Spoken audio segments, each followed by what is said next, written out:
Welcome to another episode of Economic Justice Matters with the Institute for Economic Justice.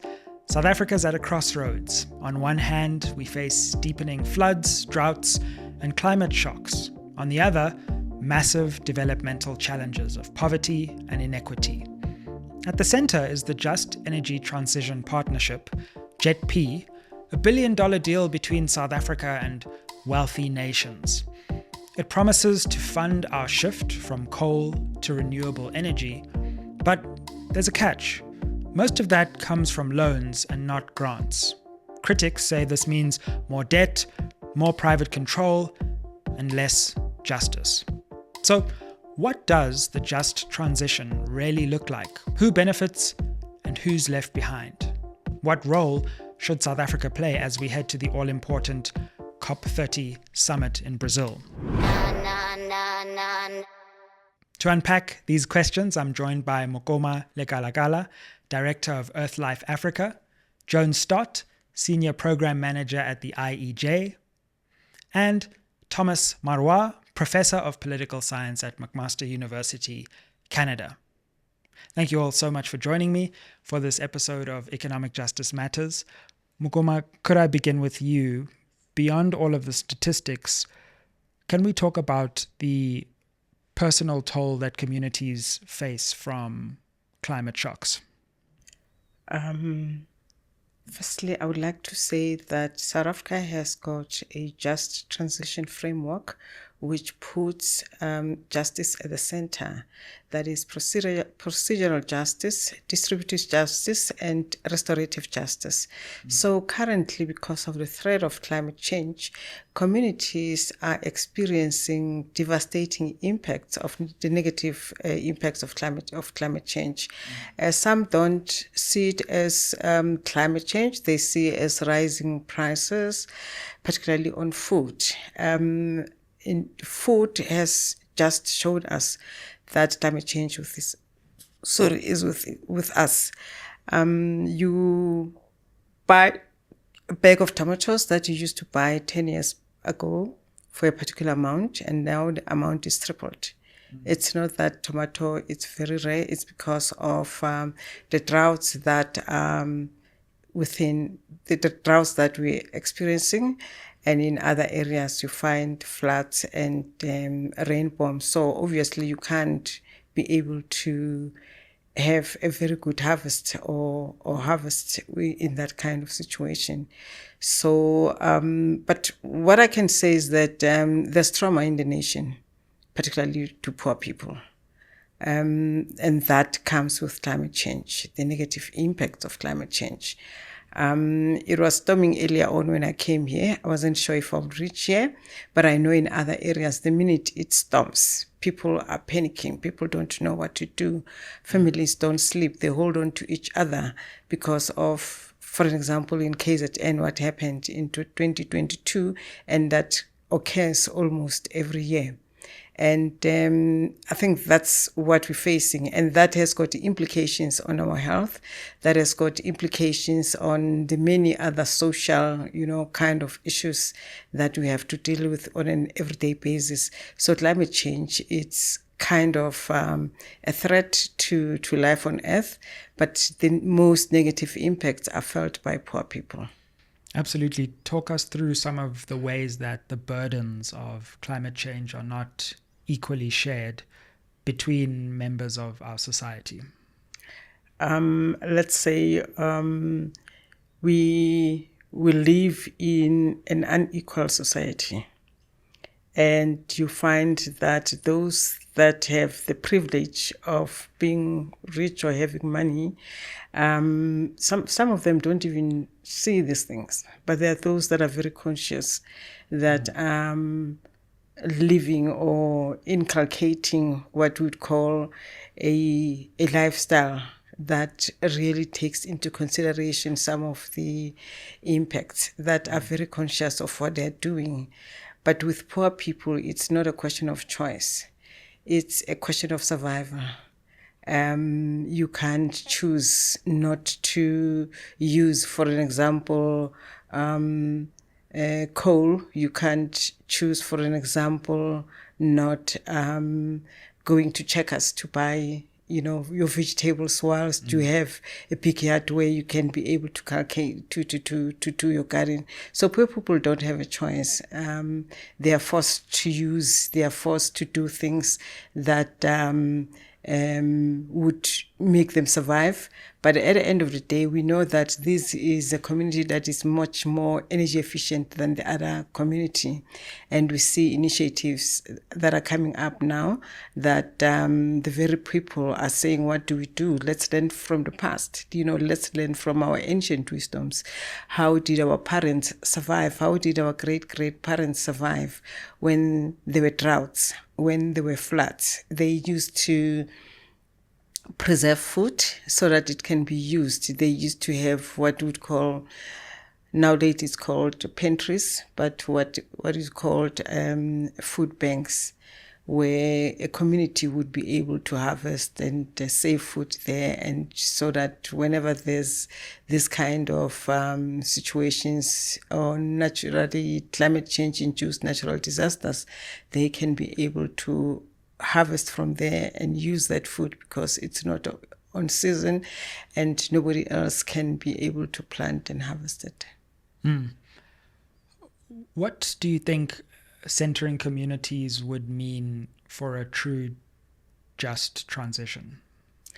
The just transition, it's about changing from the situation where you are. Let me say transition is about changing from the situation where you are to an ideal situation.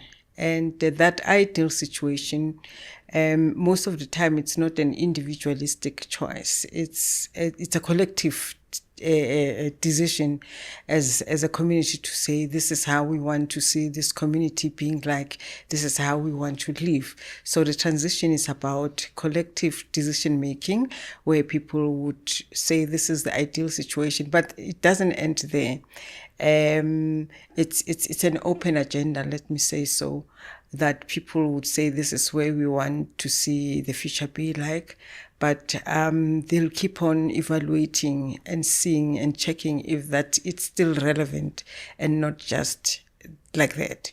But then there's this narrative in the country when people talk about a transition, it's only referred to the just energy transition, which doesn't at all improve the lives of the people, because that's why we talk about a just transition with an open agenda that we can continuously, and don't look at energy only.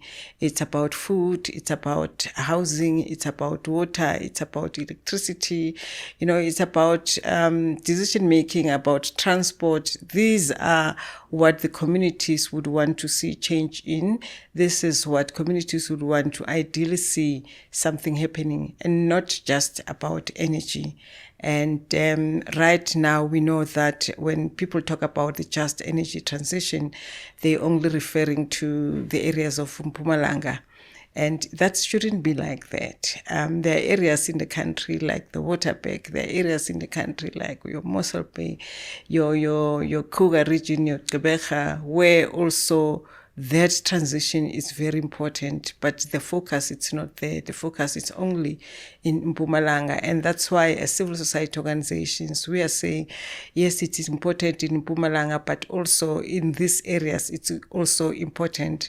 And these areas are also part of, like the Waterberg, it's part of the priority air quality areas. So it is important that we focus also on other areas and don't just focus on energy, also focus on all the other aspects that would need improvement so that people can live a better life. Joan and Thomas, if you have any reactions just on this theme before we get to some of the other themes on you, just on this theme of the personal experience of climate shocks as opposed to just the statistical. Maybe Joan, just to react to some of the things you've heard. Yeah, so just to kind of reiterate what Makoma said about, the importance of talking about it as a just transition and not just this myopic focus on it being a just energy transition, which immediately, I think, in most people's minds, they think of kind of moving from coal-based energy to renewable energies, whereas it's actually a much bigger process and broader process of that. And the other issue is that, at the moment, the Just Energy Transition Partnership is not seeing the transition as a public good. And in actual fact, climate and the transition is all a public good, which means that you can't exclude people from it. You can't charge people fees to access it. And there's no real kind of substitute good for it.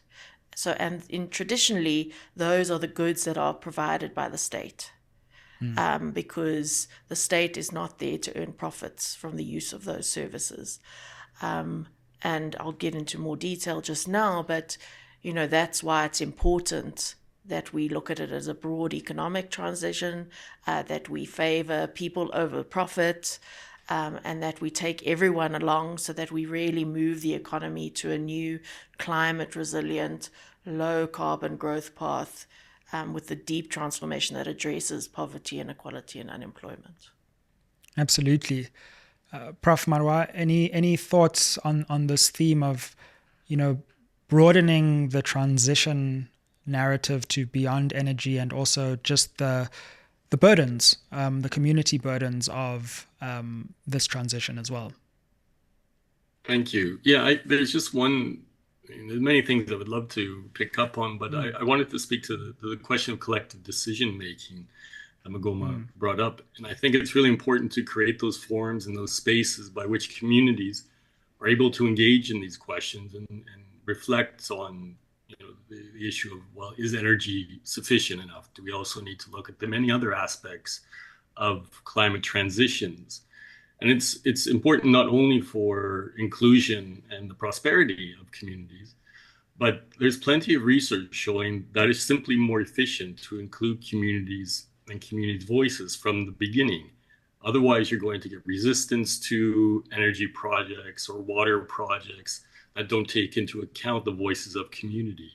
So it's just really vital that we're emphasizing that point of collective decision-making in sustainability, just transitions.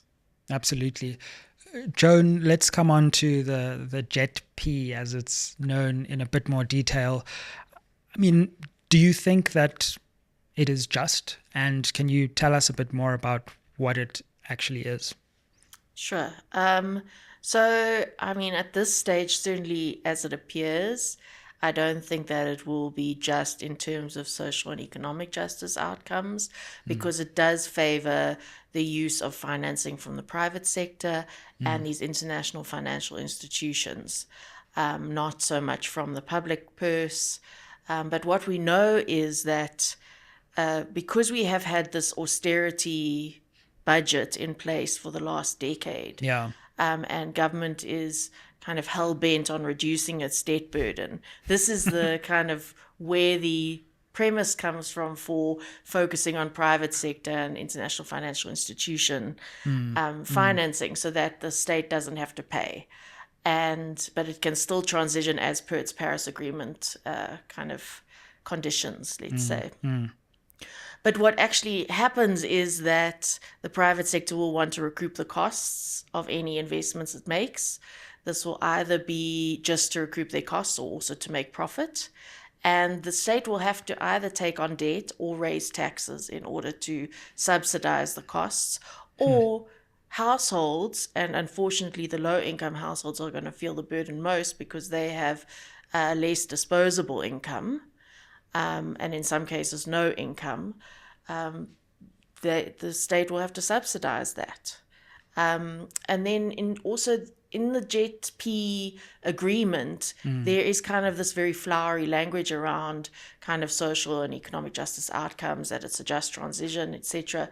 But there are no kind of repercussions for if the financing doesn't deliver that. So there's no guarantee that these will actually be the outcomes. And we might end up with a very shallow transition where we simply substitute one form of energy for another, and the rest of the economy is left behind. Yeah. And one does worry about the conditionalities that are involved. Of course, on the African continent, we have a long history of conditionalities, conditioning policy, and particularly if these conditions come from private players, that can have impacts on sovereignty. Yes, exactly. And many of the loans that are being taken on, firstly, they're not being sourced simply for the Just Energy Transition Implementation Plan. Okay. They are actually being sourced to cover the budget deficit. And then they are being apportioned, this fits nicely with the Just Energy Transition Plan. Yeah. And because it's the Minister of Finance who signs those, it's not a kind of collective agreement, we'll take on this loan. And then the second part, as you've mentioned, is the conditions associated with that. Now, in a normal loan agreement, like you or I would get from the bank, it's just simply we must guarantee the repayment of the loan. Yeah. But with these loans, you're actually looking at policy changes that need to be implemented as part of the conditions to fulfill that loan agreement. And a lot of these conditions are around privatizing services, moving services out of publicly and socially owned kind of infrastructure to privately owned infrastructure. And then also, they're often conditions that are not actually associated with the transition, the energy transition. They're related to some other policy that the government has. Right. So how do we, in an ideal world, reorient from this quite private-centric loan system to one that could actually help usher in a truly just transition without some of the pitfalls and the austerity logic that we're seeing? Yes. So at the IEJ, we have come up with a financing framework, and Thomas actually contributed to our DFI paper with his expertise, Development Finance Institution paper. And certainly on the fiscal policy side, we see that you can actually get about 100 billion per annum to put towards climate responses. And this comes from things like raising the carbon tax, apportioning some of the general fuel levy towards climate response, adjusting some of the retirement reform benefits, as well as restructuring some of government departments and sectors. And then on the monetary policy side, also you can look at kind of incentives to drive businesses to invest in assets, or kind of fund infrastructure using either interest rates. So if a business is going to invest in a kind of what is termed a dirty sector, fossil fuel-based sector, they would have to pay higher interest on their loans. Or if they are backing their loans with assets based in those dirty industries, then they also would get less favorable kind of conditions on those loans. And then, of course, we have the Development Bank of South Africa and the Industrial Development Corporation. And these are main engines for driving the transition. But at the moment, they're self-funding institutions. They receive no funding from government, which means that over time, they've started to behave very much like a commercial bank. They're looking for profit. They're looking for dividends for their shareholders. They're charging market-based rates. So for the small enterprise who's looking to build a green industry, if they have a good credit score, they will get the same deal at the commercial bank that they get from the IDC. And we really feel that like some of this can be rejigged. We can have better representation of kind of climate sectors and departments on the IDC board.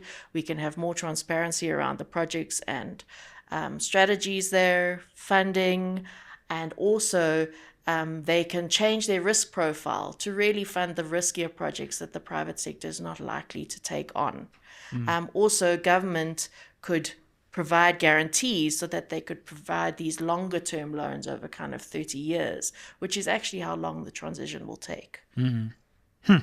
Very interesting. Makoma and Prof Marois, any thoughts on the way that JETP has manifested, and in particular the way that Joan points out some of the problems with the way this funding arrangement privileges private players? Yeah, I think when the JETP came, we welcomed that. But however, I think from the community and the workers' perspective, it was that there was a lot of shortcomings. Firstly, it was a top-down approach. There was no kind of consultation before that could be agreed upon. So at Glasgow, what happened is there was that announcement, and the announcement was that this monies are going to accelerate the just transition in South Africa. And at that time, I think South Africa was one of, in the continent, it's one of the leading countries that has taken up the Paris Agreement, with the just transition, with establishing an advisory council as per the Paris Agreement, and also as focusing much more on what maybe some of the guidelines from the Intergovernmental Panel on Climate Change were saying, to say, like, you need to phase out, fossil fuels, particularly coal, oil and gas. But then what we saw the most concerning was that these monies were coming in the name of South Africa, South Africans' just transition. But we saw that there was no kind of focus on the very people that are going to be affected or that are being affected, particularly communities around the areas and the people who've been working in the coal sector. Right. These were concessional loans, but the concessional loans also, we don't know how much that is of concessional loans. And what we were thinking of was that there should be a trust fund, at least, as part of this funding. The trust fund that would be able to assist the workers that are going to lose jobs. Not everyone is going to be reskilled. I mean, if you are 60 years, 50 years, you are about to reach your retirement, so you can't be reskilled. So the trust fund would assist you to have some sort of security, either to start a totally different business or either to invest in something that is going to assist you. But we saw this, that was not even thought of on the JETP, on the JETIP. And so that became concerning, became worrying, in a sense that it's a JETP. That means the same stuff is still going to happen, that restorative justice was not taken into consideration, that we should do things better now and not do things like the past. So that was our major main concern. Even now we still have those concerns that cost recovery obviously is going to come from South Africans, as Joan says, of the whole concessional loans and whatever. We see now tariffs are still rising and rising. And what is connected to those tariffs? Is it Eskom's stuff? Is it also part of the JETIP? And we see more countries also adding on into the original JETP that was announced at Glasgow. Now there's more partners that have come in, and all the partners, they come in with their own kind of terms of reference, so to say, and some of the terms of reference are not made public. And so that's why we also see that through the JETIP, we see an advocacy for fossil fuel projects also, and technologies that we're not familiar with, that may have those implications of restorative, distributive, and procedural justice not being adhered to. Thomas, your thoughts on the way this project has been funded and some of the interventions from Makoma and Joan. Thank you. I mean, I think I agree with everything that's been said. And, really the problem with the JET-P and similar programs is that they're just trying to resurrect this notion that the private sector can resolve all problems, be they economic or social or environmental. Just expose it more to the market, and we'll find a way through it. The difference being is that now, they realize the market's not going to do it. It's not going to do it alone. So they want the state to socialize those costs and de-risk them or blend them, however you want to frame it. And so it just continues to pass the costs of the transition directly onto the communities that are most affected negatively by them, and to those communities that are least able to afford it. And so, we may well get a green transition within these current initiatives, but they're going to be by no means just transitions, because they're going to continue to exclude the most vulnerable and poorest communities. And in many ways, they're just ramping up the capacity to generate more energy for AI, data centers, and so on, that are going to have little consequence to questions of inequality and poverty, both racial, gender, class, labor, and so on. Many of these projects are ununionized, poor working conditions, offer temporary precarious employment, windmills, solar, and so on. And the JET-P offers few tools for the government or communities to negotiate more sustainable, equitable, just jobs, and community involvement. So I guess the point out of all that is that, as always, we really need to not only reclaim a greater role for the state and for the public sector, but demand transparency and accountability, and build in mechanisms for the democratization of this process.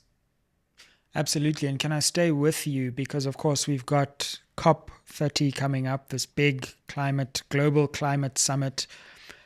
What do you think countries of the global south, countries like South Africa, should be looking to get out of this moment of global gathering in the context of our conversation? Well, I mean, these are difficult and very large and complex events.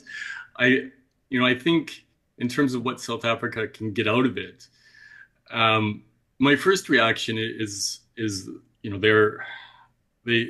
South Africa, and that's a big term, but the people of South Africa really need to think of what they want South Africa to be, and then in all countries of the global south should be thinking about how can we model the change that we know is needed. And Joan has spoken about this.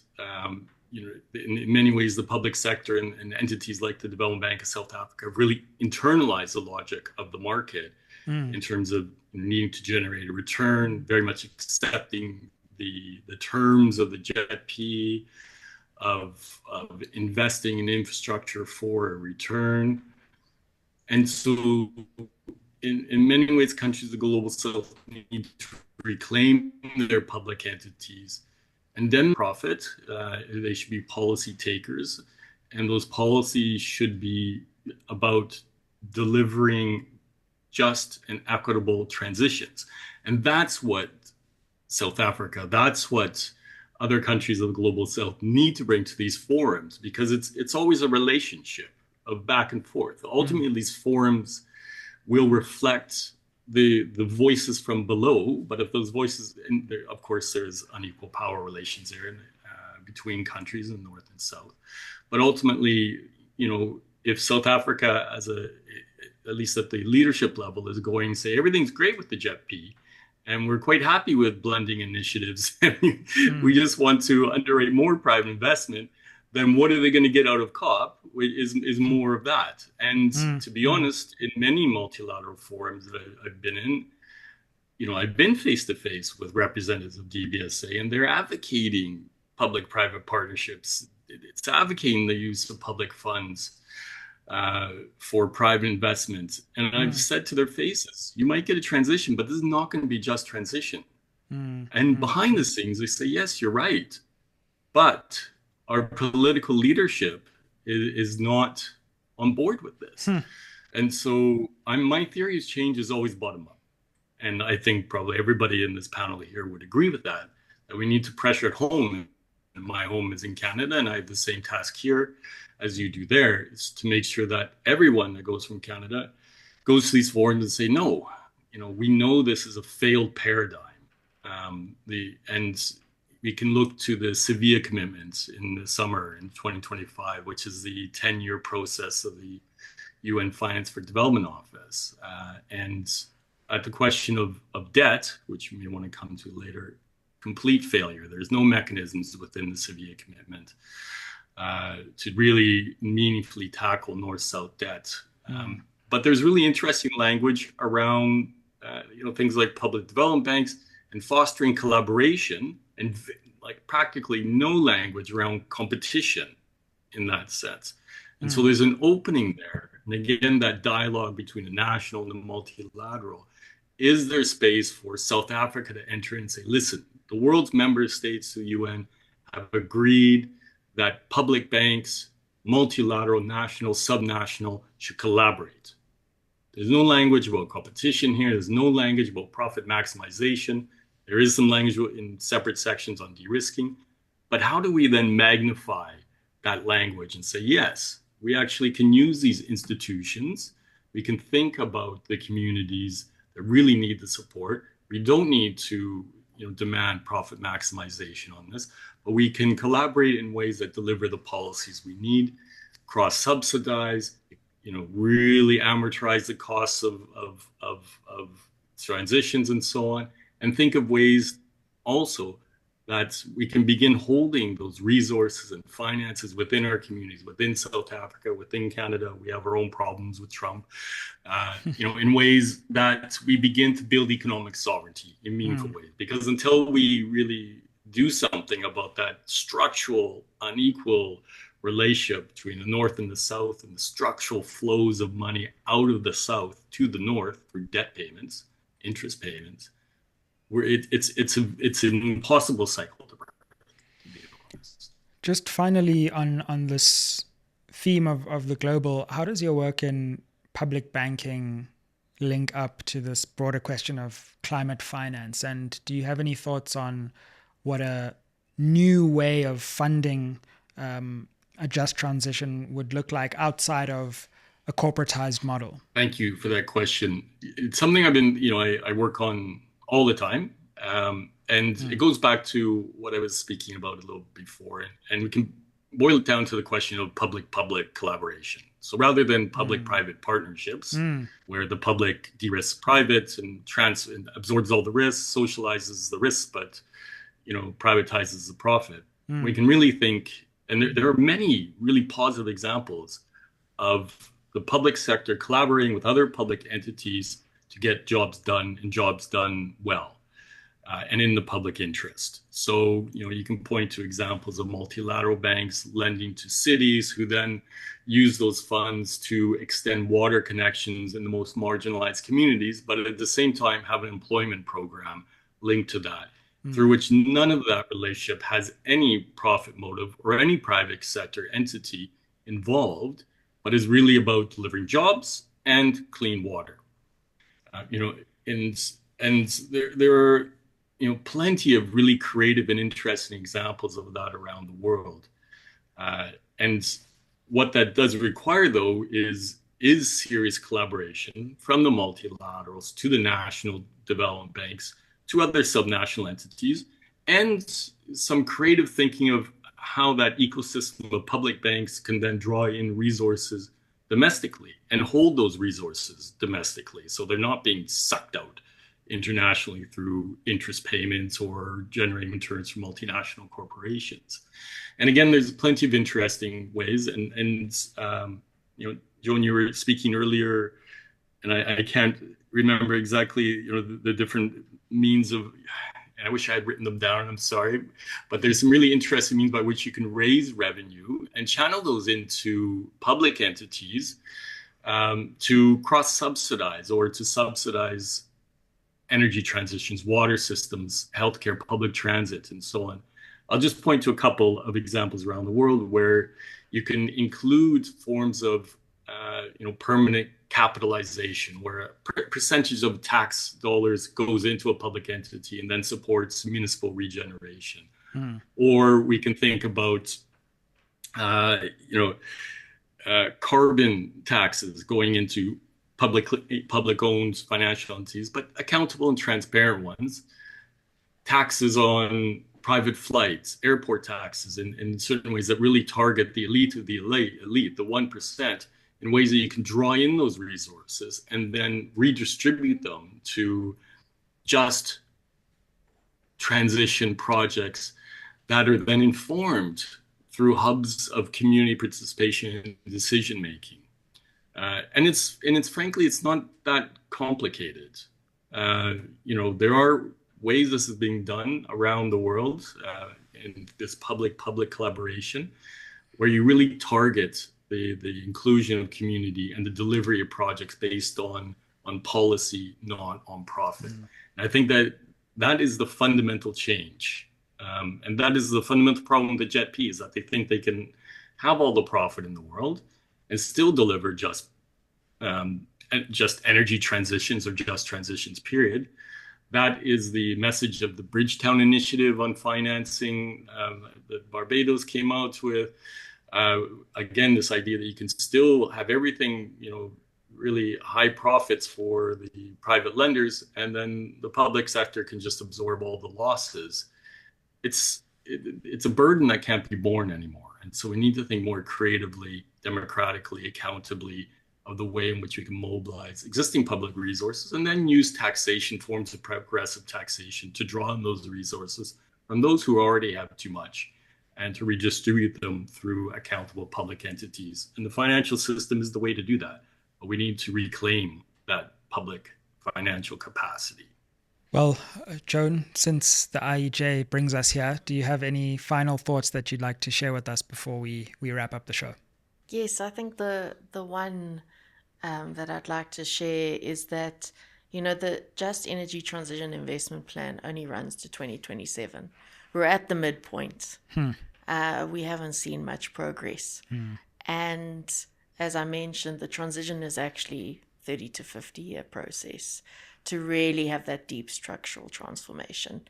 And we at this stage don't actually know what will follow the Just Energy Transition Implementation Plan. And I think it's a moment for citizens, for people of the country, for other kind of advocates to step forward and push for something better. Absolutely. Well, Joan, Makoma, and Prof Marois, Thomas, thank you so much for a fascinating exploration into questions of the just energy transition and how we can re-envisage it to be more just, more energetic, and more transformatory.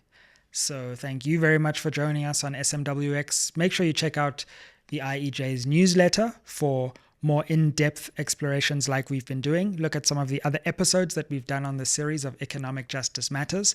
And make sure you keep it locked on SMWX. Help us reach our next milestone of 400,000 subscribers.